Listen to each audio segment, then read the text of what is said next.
Neste momento, vamos passar a palavra para o nosso irmão Daniel, que você seja usado pelo Deus Espírito Santo. Deus te abençoe.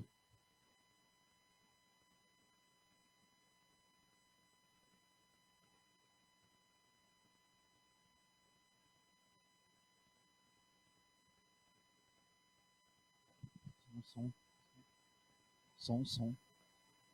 Tá dando para me ouvir aí, todo mundo? Tá, né? Meio baixinho. Pedi para os meninos aumentar um pouquinho. Boa noite a todos os irmãos. Aí, agora sim. Vozinha alta, microfone alto, tudo certo. É com grande alegria, com grande prazer que, mais uma vez, estou aqui à frente para conduzir a palavra de Deus. É sempre com alegria e com prazer que aceito passar a mensagem, porque é uma maneira um pouco de repassarmos aquilo que temos estudado e aprendido da palavra de Deus. Amém? Vou pedir para que vocês fechem os olhos. Vamos falar com o nosso Deus. Feche os olhos. Santo Deus, muito obrigado, Senhor, por mais um dia ter nos dado de vida. Obrigado pelo nosso levantar e o nosso deitar. Obrigado por mais uma vez, Senhor, Senhor ter nos sustentado, Senhor. Obrigado por estarmos aqui na sua casa, com o intuito de aprendermos mais a respeito da sua palavra e colocarmos em prática, Senhor, aquilo que muitas das vezes temos deixado passar por... temos vacilado, Senhor. Que o Senhor venha estar nos ajudando e nos aconselhando, Senhor, nos ajudando a ter força também.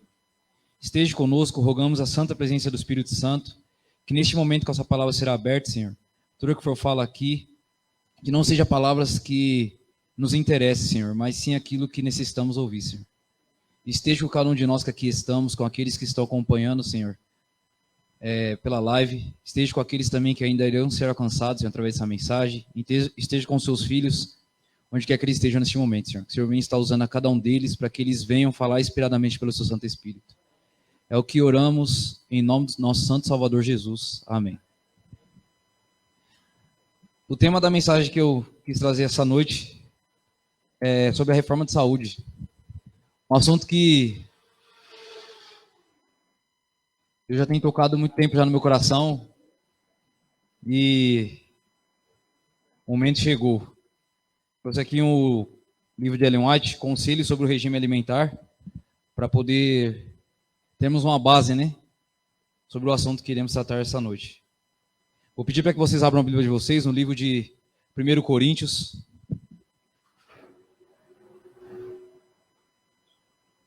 capítulo 3, um versículo conhecido por muitos, mas é sempre bom enfatizarmos a importância da palavra de Deus. E a palavra de Deus sempre se renova, amém? Sempre aprendemos coisas novas todos os dias. 1 Coríntios, capítulo 3, versículo 17.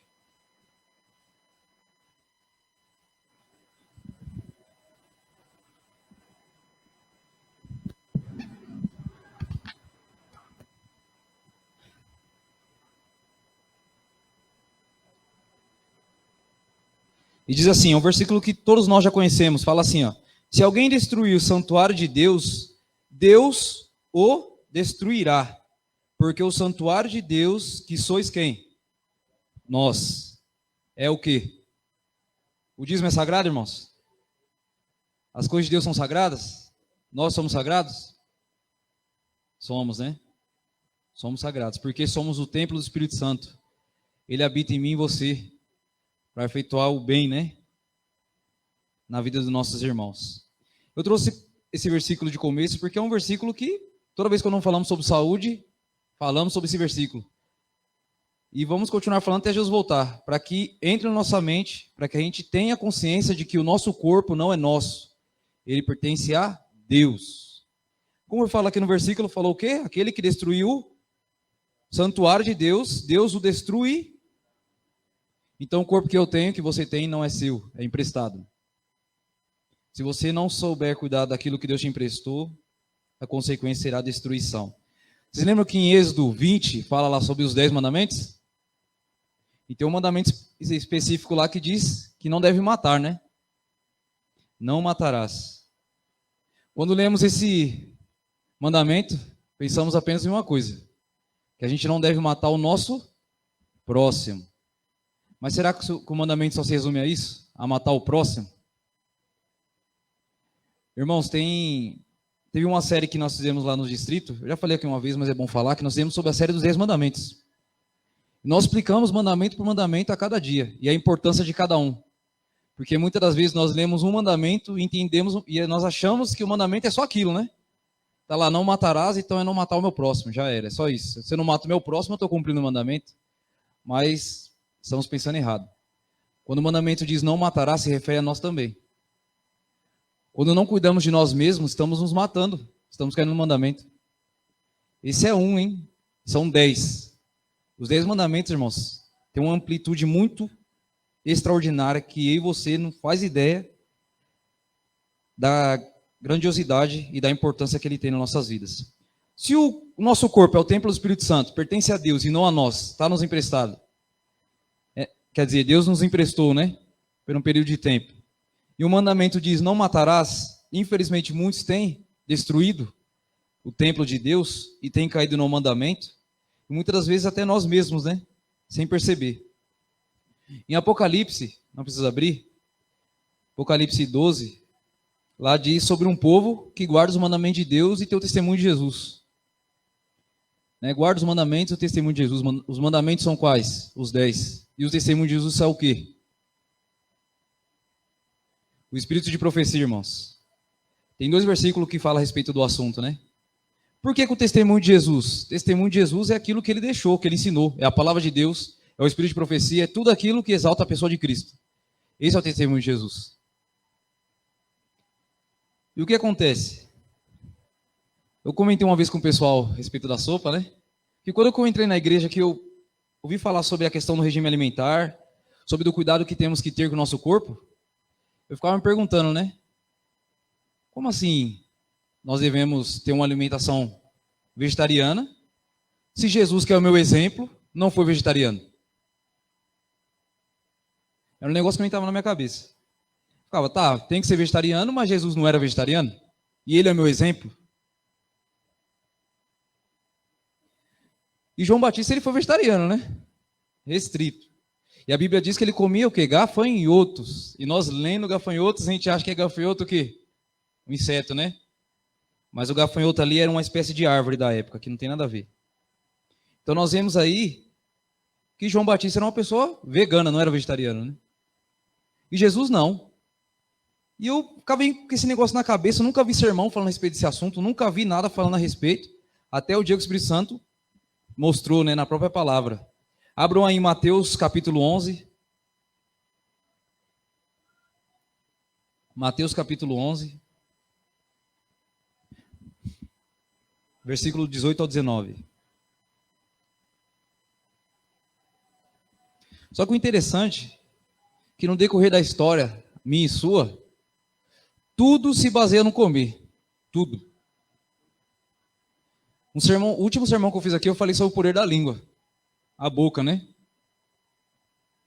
Se vocês forem parar para analisar, no Éden estava em jogo o quê? O comer.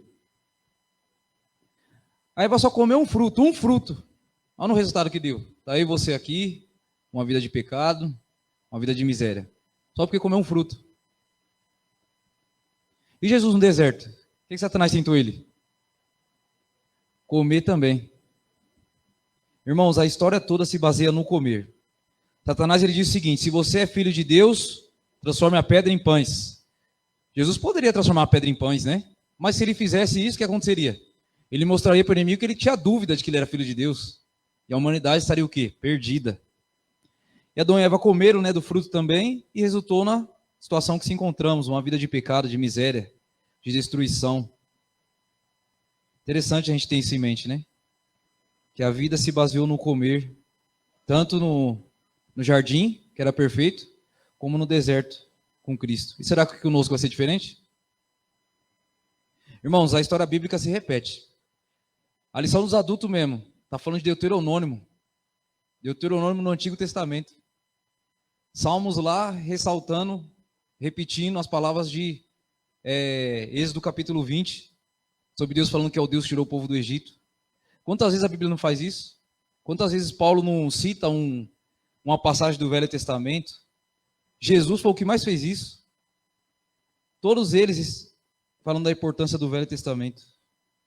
Como eu disse, a palavra de Deus é uma história que se repete. O que você vivencia hoje foi o que muitos vivenciaram no passado. Mesma coisa, a tentação é da mesma maneira, irmãos. Não muda. Aqui em Mateus 11, do 18 ao 19, diz o seguinte. Acompanhe comigo.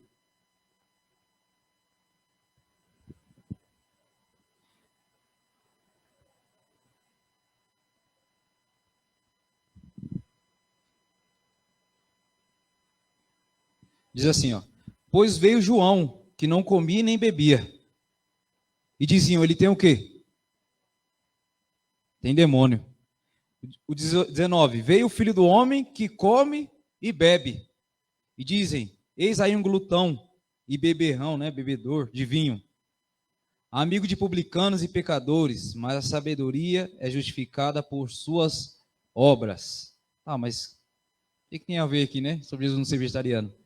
Irmãos, o filho do homem ele veio comendo e bebendo. Por que ele veio comendo e bebendo? Não sei se vocês se lembram, mas tinha uma regra do ritual entre os judeus, que eles tinham que imolar o animal e comer da carne do animal. E não só comer da carne do animal, como eles comiam também o peixe que eles pescavam, né? Jesus, quando ele veio a esse mundo, ele veio abaixo da lei. Se ele veio abaixo da lei, ele não poderia ser vegetariano. Imagine Jesus ensinando para aquele povo que estava acostumado, né, a seguir a lei de Moisés, digamos assim, que na verdade é a lei de Deus, né, de uma maneira geral. Jesus fazendo aquilo contrário daquilo que ele ensinou. Seria estranho, né? E eu assistindo uns sermões a respeito desse assunto, né, deu para ter uma noção a respeito do assunto, do porquê que Jesus comeu peixe, né, e também se alimentava dos animais que eram mortos, né? Que no caso era o animal que era morto, né? O sacrifício que era feito. Jesus ele veio comendo e bebendo, mostrando que ele veio abaixo da lei. Outra coisa também que aconteceu durante essa situação foi Jesus ele ter vindo com a sabedoria humana e não com a sabedoria de Deus. Por isso que ele veio sob a lei do santuário, abaixo da lei. E por isso que Jesus ele não se enquadra nesse regime alimentar. Já João Batista era diferente, como foi falado aqui no versículo 18. Ele não comia nem bebia e era chamado de demoniado. Já o Filho do Homem ele veio comendo e bebendo, né? Ainda com publicanos e pecadores. Interessante que em 2 Crônicas, pedi para que vocês abram em 2 Crônicas, Velho Testamento, rapidamente. 2 Crônicas, capítulo 20, versículo 20.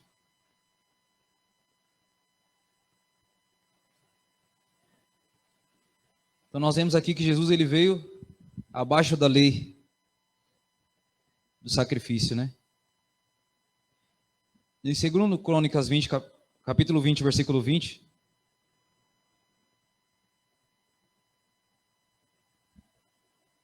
diz o seguinte a respeito dos profetas. Pela manhã cedo se levantaram e saíram ao deserto de Tecoa. E ao saírem eles, pôs-se Josafá em pé e disse, ouve-me ajudar, e vocês, moradores de Jerusalém, crê no Senhor, o seu Deus, e estareis o quê? Seguros. E crê nos seus profetas e o quê? Prosperareis. Apocalipse 17 já vem falando sobre o testemunho de Jesus, que é o espírito de profecia. A Bíblia já mais uma vez vem falando aqui, crê nos seus profetas e prosperareis. Nós temos o espírito de profecia em mãos, temos a palavra de Deus, que nos é suficiente. Gostaria de ler uma passagem aqui do livro.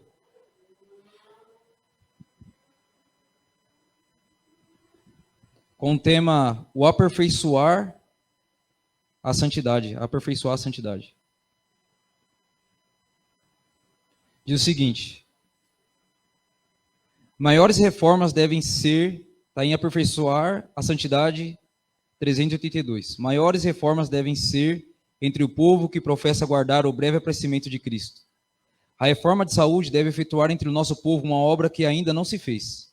Há pessoas que devem ser despertadas para o perigo de comer carne, que ainda comem carne de animais, pondo assim em risco a sua saúde física, mental e espiritual.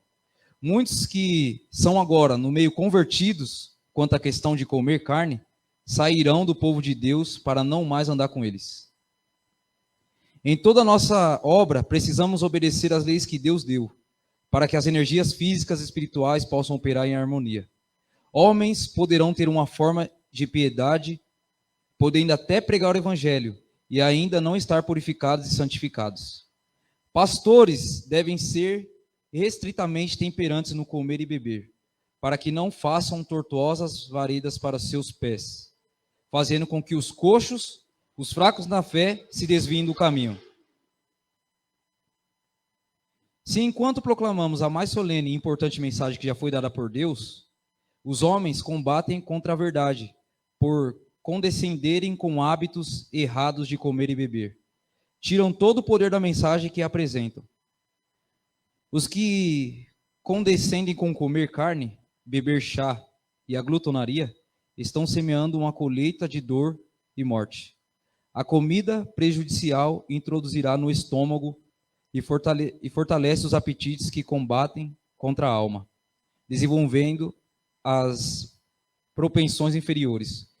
Um regime de carne tende a desenvolver pensões inferiores.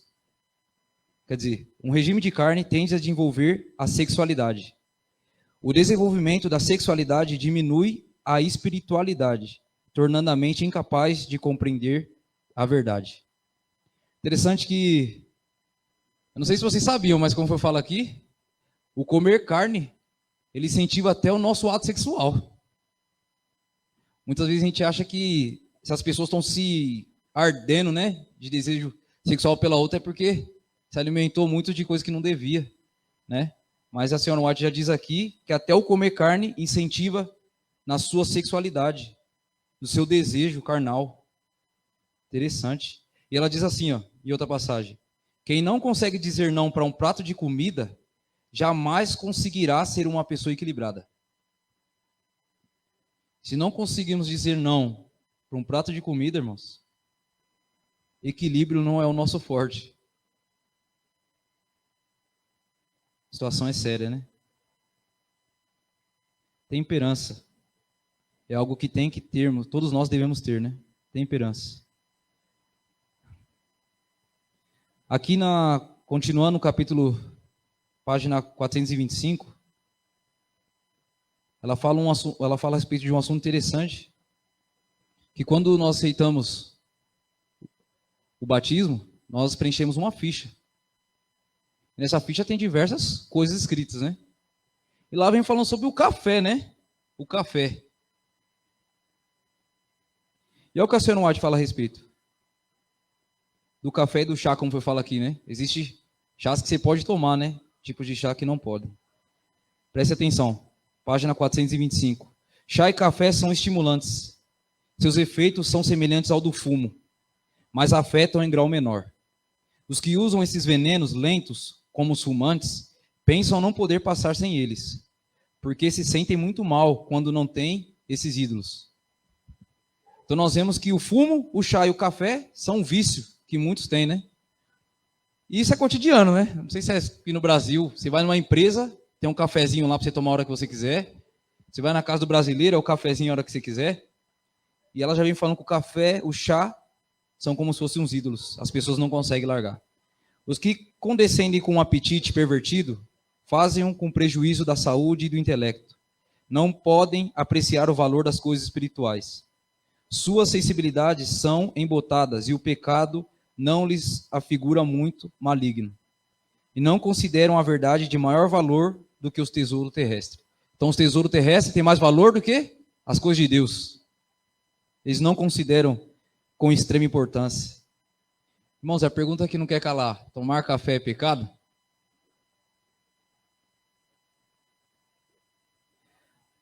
Como lemos em 1 Coríntios 3,17, fala que aquele que destruir o templo será destruído.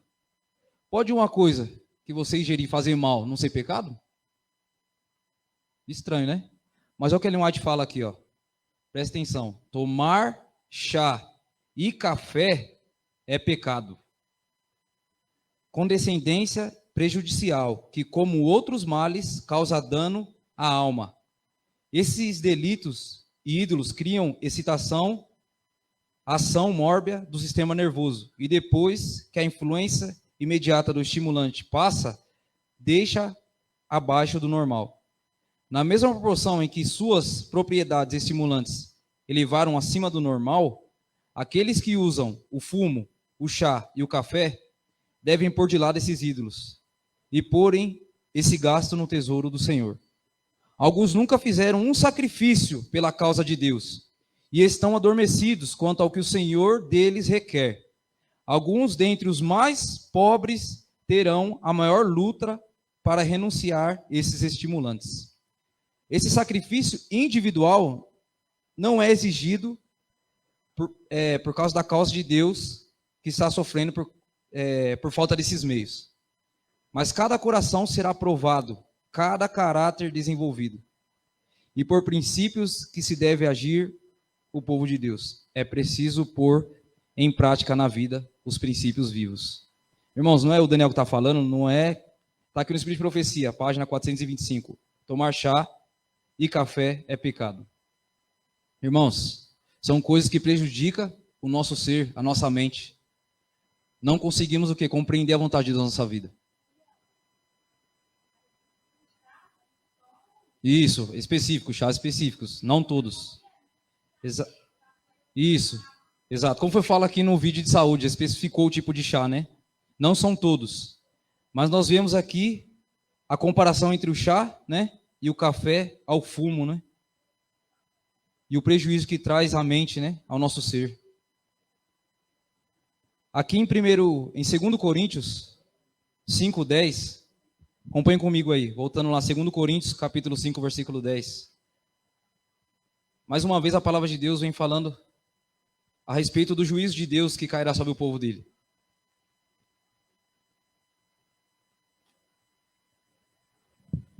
O interessante é que quando ligamos a televisão, nós vemos aqueles comerciais, né, de cerveja, refrigerante, comida, mas nenhum deles mostra a realidade, né? Nenhum deles mostra.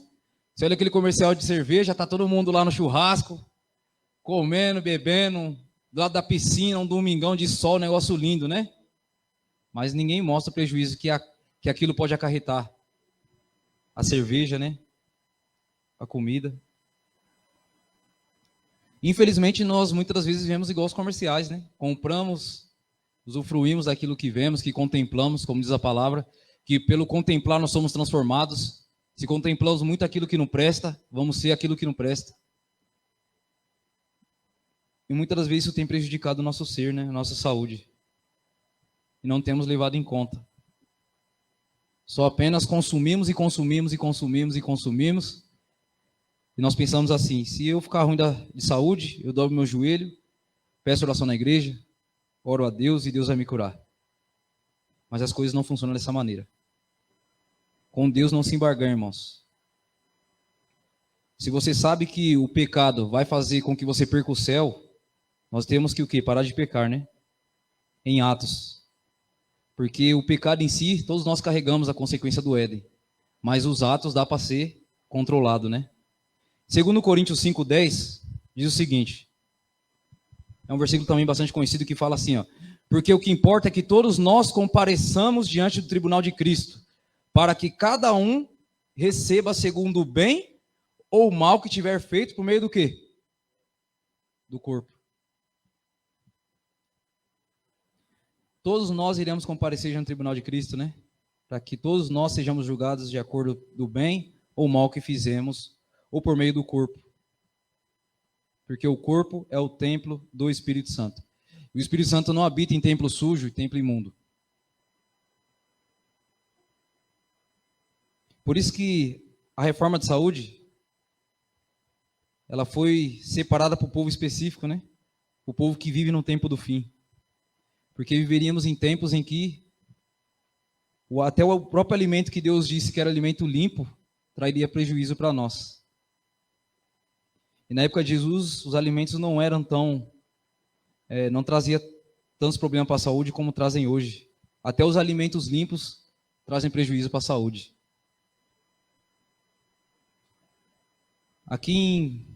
Continuando aqui na página 383, diz o seguinte: tem-me sido repetidamente mostrado que Deus está procurando levar-nos de volta passo a passo. Então não é algo do dia da noite, né? Hoje eu como carne, amanhã já paro. Não, é passo a passo, né? Aos poucos. A santificação é algo contínuo. Não é algo que para, não tem limite. Se hoje você come o que não come, procure o quê? Balancear, né, aquilo que você come, para que amanhã ou depois você pare. Não precise tomar uma decisão radical, porque muitos já fizeram isso daí e voltaram atrás. Tem-me sido repetidamente mostrado que Deus está procurando levar-nos de volta, passo a passo, ao seu desígnio original, que é a alimentação natural, que o homem subsista com os produtos naturais da terra. Verduras, frutas e cereais devem constituir o nosso regime. Nem 1 grama de carne deve entrar em nosso estômago. O comer carne não é natural. Devemos voltar ao desígnio original de Deus ao criar o homem. Não é tempo de que todos vissem e dispensar carne na alimentação? Como podemos aqueles que estão buscando tornar-se puros, refinados e santos, a fim de poderem fruir a companhia dos anjos celestiais, continue a usar como alimento qualquer coisa que exerça tão nocivo efeito na alma e no corpo? Como podem eles tirar a vida das criaturas de Deus, a fim de consumirem a carne como uma iguaria? Volvam eles antes a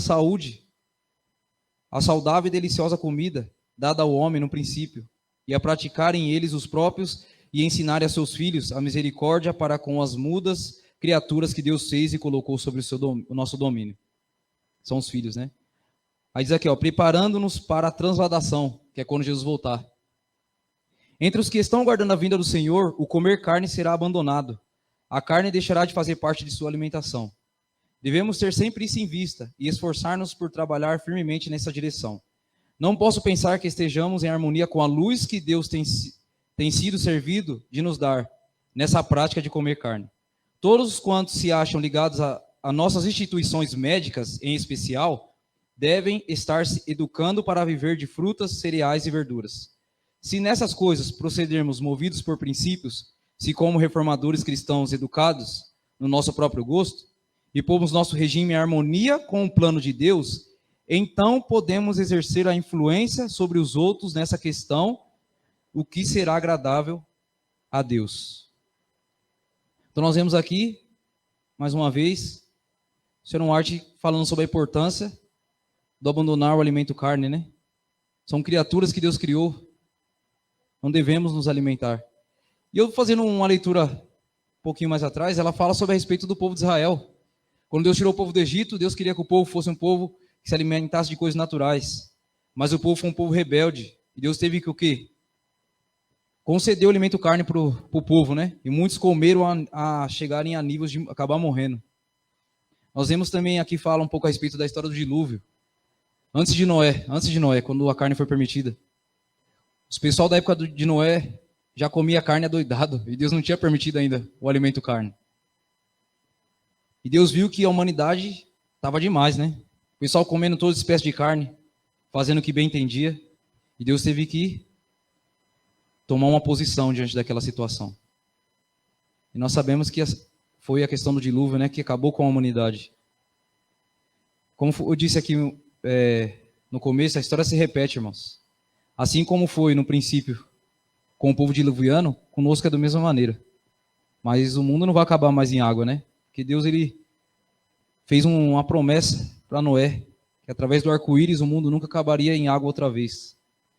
Mas nós vemos aqui que se insistirmos em viver uma vida contra a vontade de nosso Deus, nós carregaremos consequências drásticas para a nossa vida. Irmãos, nós podemos nem nos perder por estar comendo carne.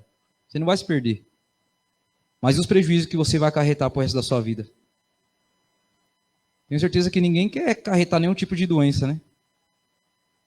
Que a doença nos impede de proclamar a mensagem do nosso Deus.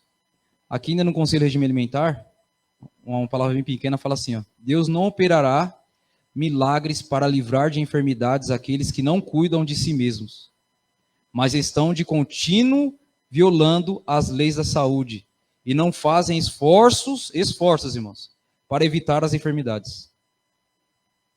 Então, se vivemos uma vida acomodada, vou ficar desse jeito mesmo, né? Não vou sair disso. Cresci assim, vou morrer assim. Deus já fala, né? O Sr. White já diz aqui. Deus, ele não vai operar milagre na vida dessas pessoas. Pode orar 1, 2, 4, 5 mil vezes. Deus não vai operar milagre. Sabe por quê? Porque isso daí é rebeldia, irmãos. Porque sabemos que não devemos se alimentar de carne de porco, é carne imunda. Aí vamos lá e se alimentamos. Aí futuramente desenvolvemos o que? A doença. A nossa vida tem que ser uma vida de obediência plena no Senhor. Quando nos lembramos que devemos ser fiel nos mandamentos e na lei de Deus, tudo isso está em jogo, irmãos. O comer, o falar, o andar. E até o falar seu também é influenciado pelo comer. Até o falar, irmãos. Eu vou ler uma outra página aqui do capítulo, do livro, que é a última, que diz o seguinte. Página 383. Irmãos, quando eu tomei a decisão de parar de comer carne, não foi fácil. Nada nessa vida é fácil. Nada é fácil. Nós vivemos uma vida de abnegação e de renúncia. Mas, irmãos, tudo é possível para aquele que crê.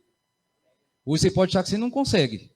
Mas você, pelas suas forças, você não consegue mesmo. Se você pedir força para Deus, você irá conseguir. E ela fala o seguinte.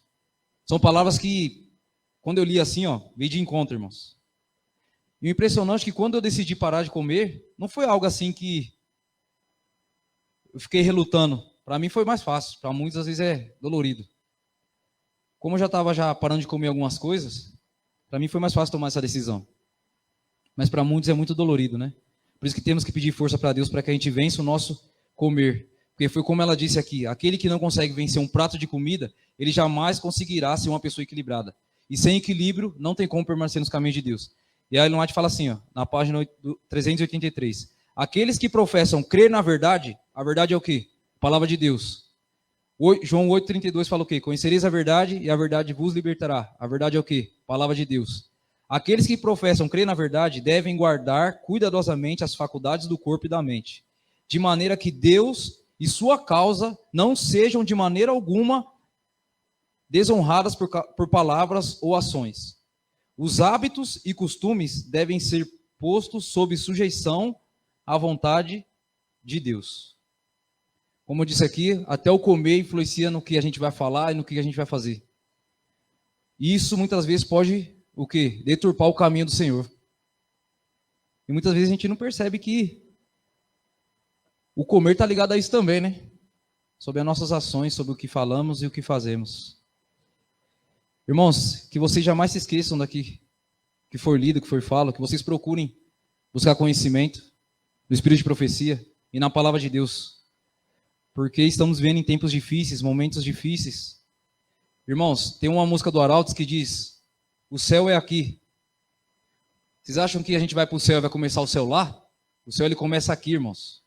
Se não buscarmos ter uma vida de santificação aqui, não vamos ter vida de santificação lá. Se não vivermos como moradores do céu aqui, não viveremos como moradores do céu lá. E muitas das vezes nós vivemos uma vida de mornidão, como na Odisseia, né? Achamos que por estarmos na igreja, vir à igreja, devolver o dízimo, tá bom. Mas, irmãos, o inferno vai estar cheio de pessoas com intenções boas. E o céu vai estar cheio de pessoas com intenções más. Vai ser o contrário. Estamos hoje na igreja, mas se não vigiarmos, podemos sair e os que estão aí fora ocupar o nosso lugar. Para finalizar, abram aí em 1 Samuel, capítulo 2, versículo 30.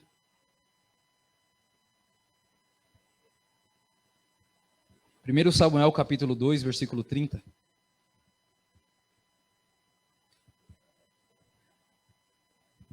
Irmãos, está na hora da gente jejuarmos, nos entregarmos a Deus com propósito e sabendo o que estamos fazendo para que o Senhor venha estar moldando o nosso ser.